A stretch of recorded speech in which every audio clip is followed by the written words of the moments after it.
Jesus in the house. Jesus in the house. Woo-woo. Y'all better be getting your praise on. God is in the house. Welcome to Resonate Sound. Welcome to our YouTube simulcast and welcome to this station. I'm Chris Heineken, your host. Oh yeah, by the way, won't you like this video, subscribe to the channel, ring that bell, ding ding ding, that way you ain't miss anything. Especially tonight. Oh yeah, it's gonna be good. How many of y'all remember that a show on ABC called Extreme Makeover? I know it is. For me, I looked at the Extreme Makeover Home Edition with Top Hinton. And it shows how they literally take the beat up homes and transform them in about a week or so. Like they take the beat up homes and they talk about the people's families, and they ended up sending them away, pay vacation. And then while they're away on a paid vacation, the contractors and all that are right there working on these people's houses, on the people's houses, or the family's houses in this case. Working on their houses, trying to get them set. That way when they return, it's going to be a whole different look. And then they almost have like a big type of studio audience. It feels like they have like a big crowd of people there. Camera crew and all. When the family returns, they're literally standing in front of a bus. And the big anticipation is move that bus, move that bus, move that bus. And when they move the bus, the house looks totally different than what they thought. End up being pretty good. Tonight, on Resonate Sound, our Associate Pastor Pam Hovis is standing by. And tonight, from a spiritual perspective, we all need a makeover. Pam Hovis, it's on. Welcome back. Let's go get it. Let's go resonate.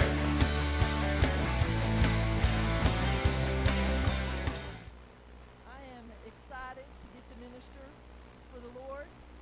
You know, to me that's a privilege, and I'm thankful that Pastor gave me the opportunity. And he's being on me back there, and I can just barely see. I understand exactly what you're saying. If you don't do this, you can't see who's up there. You like it that way? We can't see if you're feeling guilty. Is that what you're saying? Hey, you know the Lord's good, and I was thinking in the past couple of weeks, we've really been through some stuff, haven't we?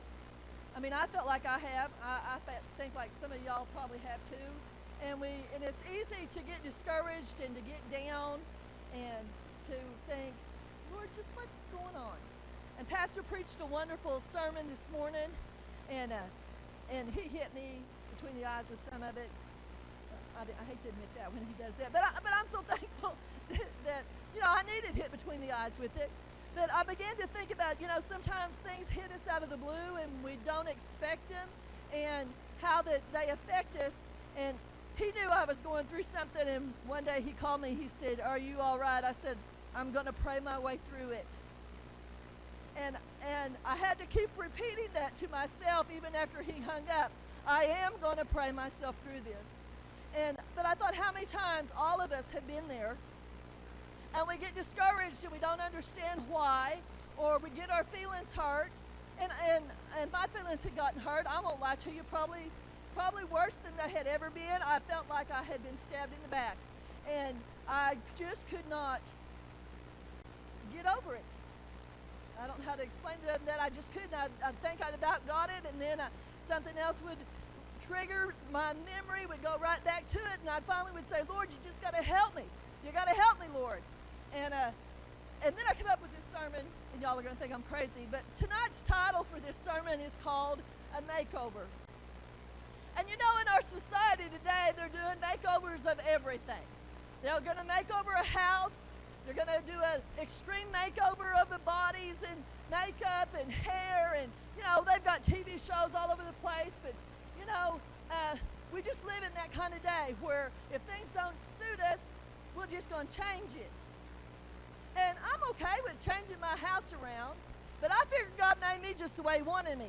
With my imperfections, you know, I would love to be able to see without glasses, but now I've worn glasses so long, I wouldn't know what to do if I didn't have them on my nose. So, you know, I just figure I'm the way God made me to be. And there's nothing wrong with wanting to have changes, and that's not what I'm going to preach on. But, you know, they used to say when we were growing up that if you had the right clothes, that was a thing when I was a kid.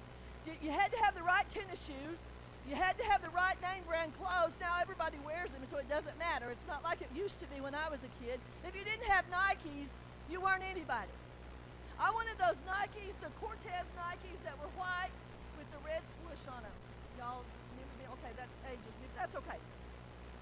And, you know, and as women sometimes we change our makeup and our jewelry to face, you know, whatever it is that we're trying to be, trying to fit in and make ourselves fit into that groove and everything, and so that we can kind of become new people.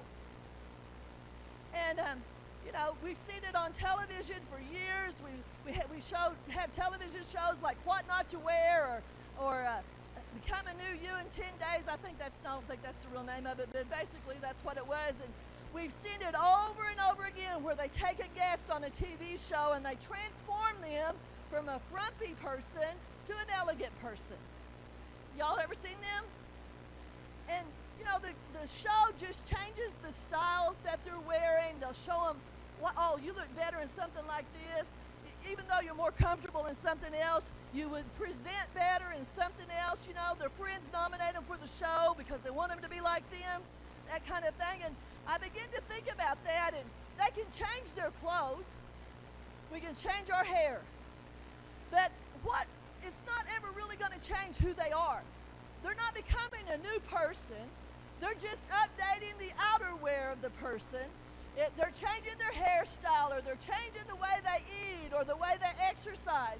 But when it comes right down to it, once the TV show is over, once everything is said and done, if they're not willing to hang with that change, they're going to go right back to what they did before. And so I thought, Lord, what are you trying to tell me about this? He said, I change people, give them an opportunity to be better. But with some of them, it doesn't stick because they want to get back to that same old rut they've always been in. I mean, we have television shows where they help people lose weight. And I watched one the other day, and he told this woman, if you don't stick to this routine, you will die. And he took her home, and the friends were trying to help her, and she lost some weight. And then it wasn't too long that her mentality went right back to where it was.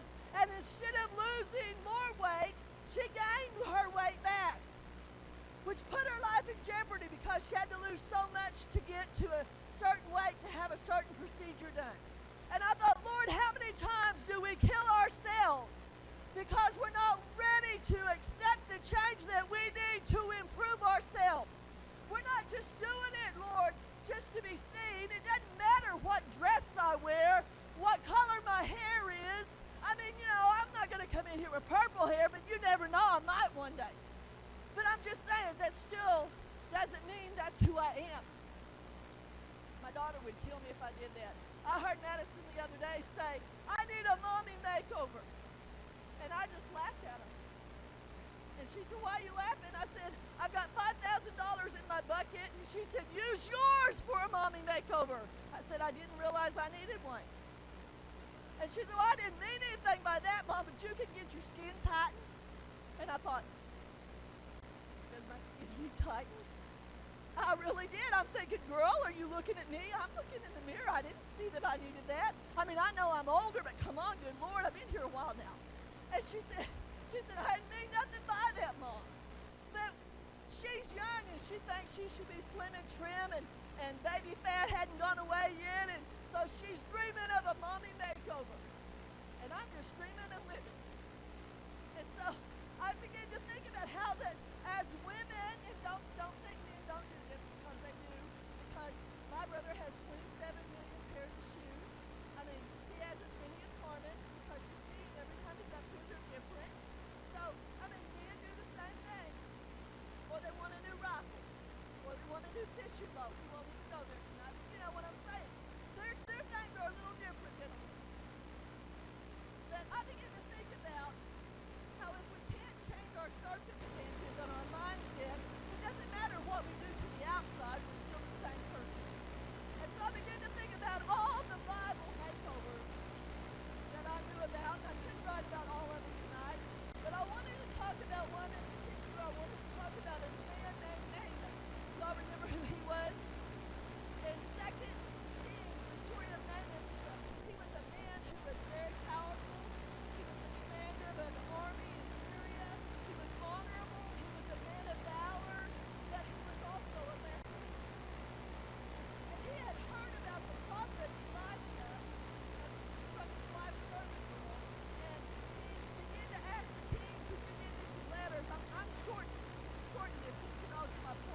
Elisha had just sent a messenger to him, because let's just get real. He was a man of importance.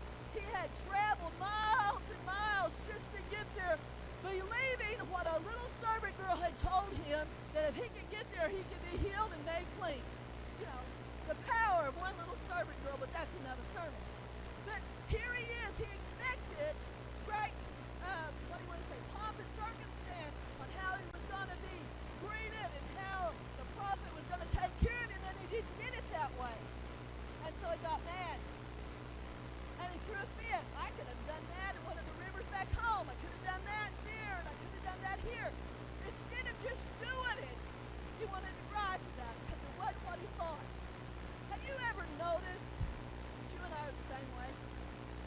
When things don't really go the way we want, or the Lord's trying to mold us and change us into something, we want to stop and question it. We want to stop and figure out what is God's plan, and why in the world am I here fixing to dip into Jordan when I can be dipping in Lake Cornbread?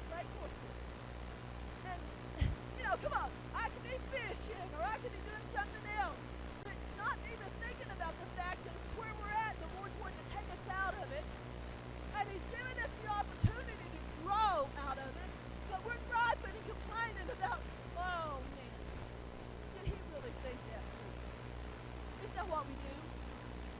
In 2 Kings 5:13 and 14, his servant came near and spake unto him and said, My father, if the prophet had bid thee do some great thing, wouldst thou not have done it?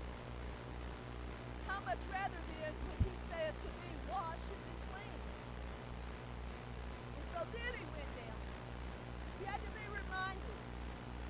I'm going to preach on that for just a minute. Because you know who the Lord sends to remind us sometimes? He sends our pastor. He sends our associate pastor. Or he sends that friend who just tells you like it is, who's a godly friend who will just say, it's stupid, you need to think about this. And so here, God sent this little servant to him and said, hey, listen, if he told you to go slay 57 elephants and bring them to me, you could have done it. I don't even know that out. But just say, if he had said that, he'd have ran and done it. But because he told him to go dip in the Mediterranean, he didn't want to. But here's this little servant who said, you just did this. How hard could it be to go dip in these things? And so Naaman went down there, and he dipped himself 7 times in the Jordan, according to the saying of the man of God, and his flesh came in like unto the flesh of a little child, and he was clean. He got his makeover, but he didn't get his makeover the way he thought he was going to get it. He came to find out just exactly who Elisha's God was. He had heard about him, but he got firsthand experience of it. So now he knew how great Elisha's God was. And so he got 2 makeovers. He got a makeover within his physical body, and his leprosy was gone. It didn't say he had scars from it. It said he was clean. He didn't have any residual effects from it. He was clean. But he also got a makeover on how he could find out who God really was. Sometimes you and I, we can't see what God's doing to make us over because we can't understand the circumstances of the change. I was thinking of McKenna today and how hard it would be to go from leading here to have to lead back here. And I can imagine, as she said in her sermon Wednesday night, if you weren't here, you missed it, that she spoke about how she didn't understand why God would make her up here to lead worship when she couldn't read music and she couldn't do all that, and how God would take away a piano player, and now she's back here trying to do both, and that it was hard for her. Well, we can't understand that all the time, but it's a new makeover. It's a way for her to grow and to open doors for others to come in who need a makeover. It's a way for the Lord to say, hey, there are some things that we have to move on out of so that we can be exactly in the place that God wants us to be. And sometimes makeovers are hard. Some of these things these women go through, because I watch these crazy shows all the time.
go talk to every Tom, Dick, and Harry about it? Or our solution is to sit in the bed all night and wonder and worry about how in the world are we going to make it when he's always got it in control? That's what we need. You know, out of that disobedience, he refused to be obedient and follow the guidance set upon him. And I wondered how many times you and I have done that. If we were honest, we would all have to say we did that. I wanted to say, you know, David, he was a mighty man, but he wasn't mighty with God. And God had a plan for him. He just needed a maker to get him to that place. In Romans 12:1-2, it says, I beseech you therefore, brethren, by the mercies of God, that you present your bodies a living sacrifice, holy and acceptable unto God, which is your reasonable service. Holy and acceptable unto God, which is a reasonable service. He's not asking us to do anything that's unreasonable. So why would we doubt when he's got us in the midst of a makeover that he can't bring us through it? Why would we doubt that he's not able to bring everything that he has promised to our doorstep? It's because we sometimes doubt and lose faith and lose sight of where we're going and what we're doing. You know, when we become a Christian, we're supposed to surrender ourselves to God. That means you surrender everything to him. You surrender your family. And that's one of the hardest things to surrender. Because as mothers and fathers, we worry over you. We want to spend time with you. But we have to put God even before them. 1 Corinthians 2:5-17 says, therefore, if any man be in Christ, he is a new creature. Oh, that means he's had a makeover. Old things are passed away, and old things become new.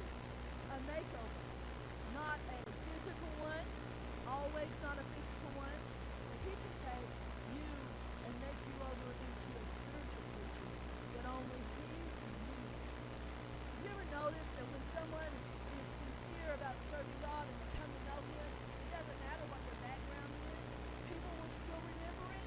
There's always going to be somebody who will never forget it, but there's always going to be that one that says, I remember when, and I can see a great makeover in me by the hand of God. I've been made over in the eyes of God. I could say, you know, you could say, well, your testimony's not like pastors. No, but I was a sinner. And because of his great love, I got a makeover into a spiritual being that wants to serve him. And out of that love for him, I'm willing to sacrifice those things that are not going to glorify him and lift me up. You know, the Lord is so good to us. I want to talk about Saul now. We all know him. He was a religious man. He believed that persecuting the Christians was the right thing to do. He had been taught that. And he thought that was the way to go. But listen, in Acts 9:4-7 it says, he fell to the earth and heard a voice saying unto him, Saul, Saul, why persecutest thou me? And he said, who art thou, Lord? And the Lord said, I am Jesus whom thou persecutest. It is hard for thee to kick against the pricks. And trembling and astonished said, Lord, what wilt thou have me do? And the Lord said unto him, arise and go into the city, and it shall be told thee what to do there. And the men which journeyed with him stood speechless, hearing the voice, but seeing no man. Let's talk about somebody who persecuted Christians, but he thought he was doing the right thing. But he needed a maker, so that God could use him to become one of the mightiest men of God in the Bible. He wrote more books in the Bible than anybody else. But he thought he was doing the right thing. Did you ever realize that sometimes we do the same thing? We think that we're doing the right thing out of our religious beliefs or out of our own convictions, but really, all we need to rely on is what God's telling us to. And it took a mighty movement of God to knock him off his donkey and to make a makeover in him. He didn't realize that what he was doing was going against the very thing he believed in.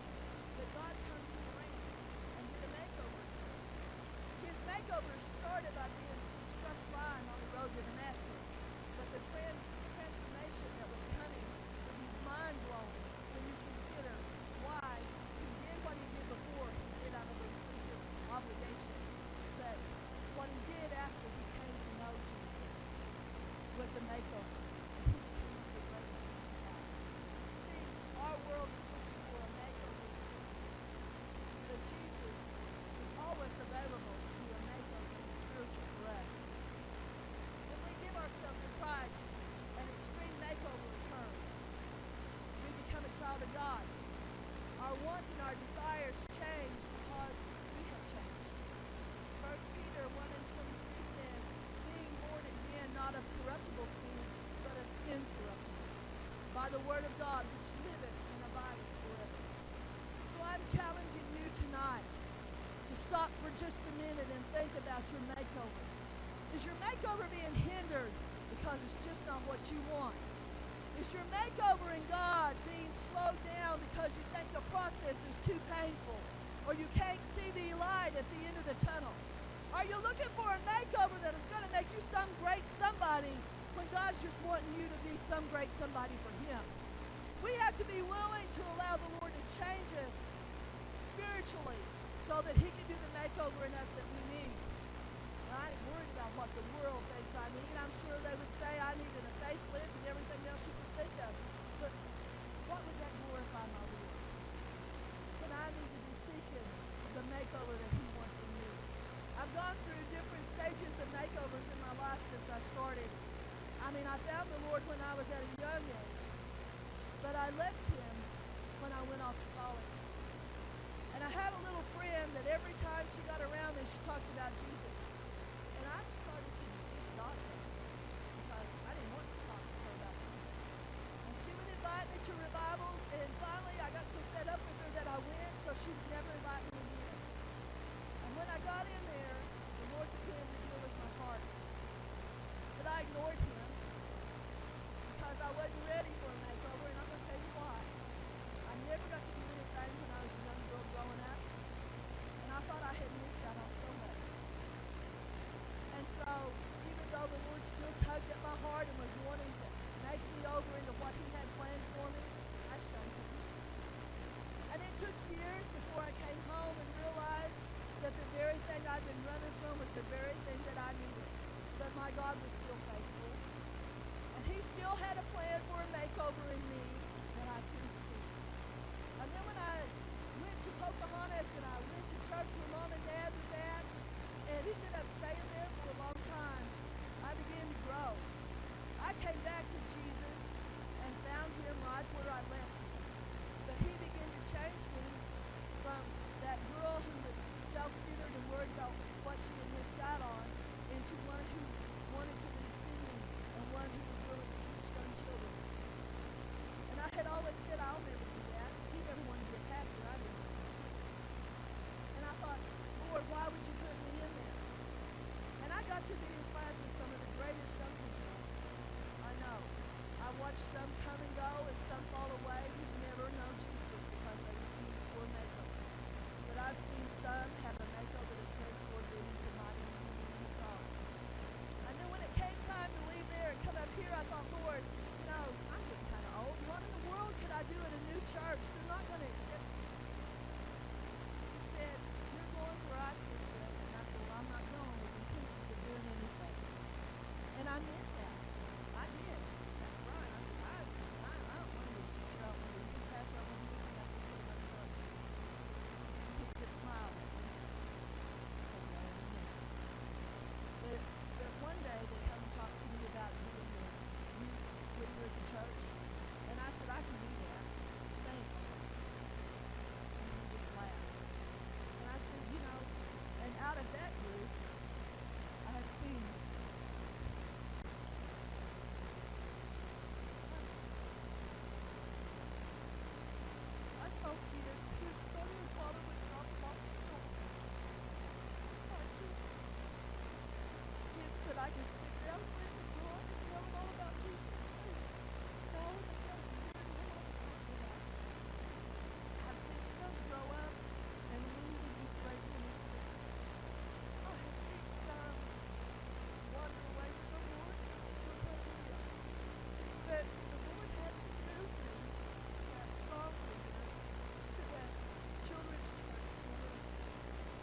that you're willing to sacrifice whatever it takes for someone that needs to hear your faith. How that you can say, God, this wasn't where I wanted to be, but I give it to you. And then once you're through it, you can get through that, and you can say, oh, I give it to you. Because I was in the middle of it. Today to resonate, we're in the middle of a makeover. And it's been a painful one at times. And what better way to grow for the Lord than see what new is coming out of it. So I'm thankful that I'm a child of the King, that He gave me a spiritual makeover a long time ago. But I'm even more thankful that I can see every one of you. Yeah, that I can see every one of you and see how God is going to make over in every one of your lives. You know, some of them have been big, some of them have been little, but every bit of it was worth serving God and others. So when the world thinks you're doing extreme makeovers, there is nobody like my God when it comes to doing an extreme makeover for somebody's life. When it seems impossible, He always makes a way. When I'm discouraged, He always makes a way.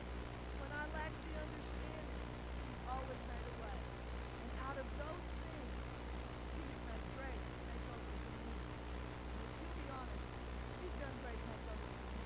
Amen?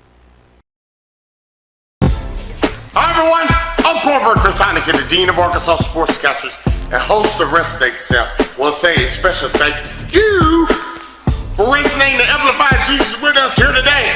No matter where you are, if you're joining us live here at Resonate Church, whether you're joining us nationwide courtesy of your local syndicated television stations across the country, or if you're joining us internationally and globally courtesy of our YouTube simulcast. Thanks so much for resonating Jesus with us. Now, you're asking and you're saying, Cornbread, resonate. No, you guys always bless us, but we want to turn around and bless you through the act of worship called giving. How do we do it? Yes, we have multiple ways, 4 of them in particular, on which you can resonate your giving. Check it out. Number 1, join us live and in person here at Resonate Church at our brand new location, 3702 East Highland Drive. It is directly across the street from All-Star Music in Jonesboro, Arkansas. Sundays, 10 a.m. and 5 p.m. Wednesday nights at 6:30, and we do keep in mind, things scheduled subject to change. Option number 2, online. That's a little tidely thing right there. Use the term Resonate Church AR. That's right, everything right there on the screen. Resonate Church AR if you want to resonate your giving online. Just follow the directions and you can do that safely and securely. Option 3, the cell phone. Look, we all got one. Might as well use it, shall we? Want to resonate your giving using your cell phone? All you gotta do, text the word give to that number right there on your screen. Safe, fast, secure, easy, simple to do. Option 4, mailing. If you want to mail your contributions to us, courtesy of a check or money order, please make all checks and money orders payable to Resonate Church and send it to the address on your screen. Once again, if you want to resonate your giving courtesy of a mailing option, send your check or money order. Make all checks and money orders payable to Resonate Church and send it to that address on your screen. And those are the ways you can resonate your giving. And remember, show love, give peace, and say Jesus.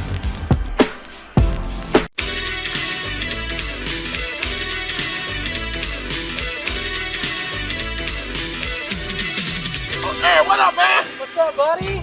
How are you, bro? I'm doing well. How are you doing? Oh my goodness. Woo. Man, just came out of Resonate, man. You know it's all good, man. Woo. Instead of us talking about it, hey, why don't you come join us? Sundays, 10 a.m. Come join us. Woo! Sunday night's scheduled to change. Wednesday, 6:30, it's on. Our women's ministry is strong and rooted. Our men's ministry has a solid rock foundation. All the kids can have so much fun. So can you. Our church is a great family church. and your family will love it too. Come join us at Resonate. Show love. Give peace. Resonate Jesus.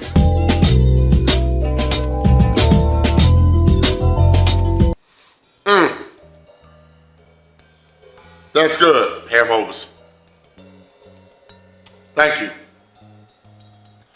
What are some areas in your life that you want God to make over? What are some areas in your life that need improvement? If we're all honest with ourselves, there's a lot of them. Whether it's our attitude, whether it's our dependence on God. You know, it kind of harkens back to last month on Resonate Sale, when we had the episode called Report Card. And it's those areas in our life, and we had everything on the screen. And it was those areas in our life, the bottom line, we were presented with a subject, and we had to put our personal grade on it. How did we do? This kind of ties into this. Because now, you can take that report card that you did last month, put it over here, and you can say, I need to improve spiritually here, here, and here.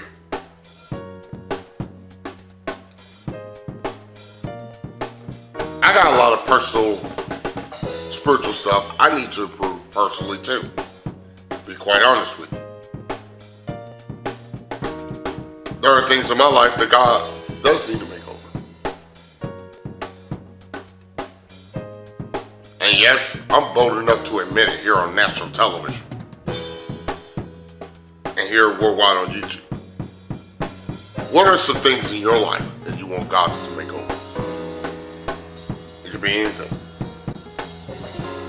It could be studying of His Word, a better relationship with Him, a better relationship with others, by having God included. What are some of the things that you want God to make over?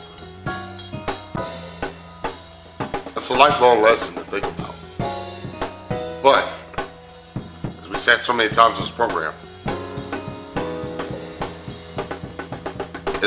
it literally is the most helpful thing that'll help you resonate Jesus in your life. Every single subject. Every single step.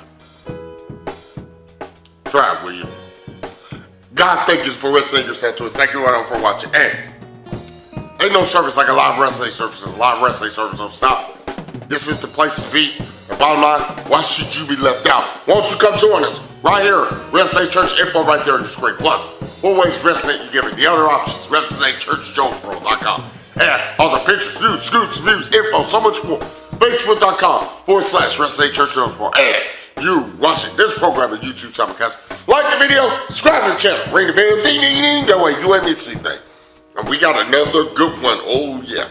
It's on this Thursday night as we are right on up the alley to Christmas. Thank you guys so much for watching. We'll see you this Thursday night. And for our entire crew, I'm Chris Heineken. We say, show love, give peace, you know it. Resonate Jesus. See you this Thursday night, 9 p.m. Eastern and Pacific on this station, 9 p.m. Eastern on our YouTube simulcast. Join us, will you? Good night, Canada. Good night, everybody. We'll see you Thursday night. Neither death nor grave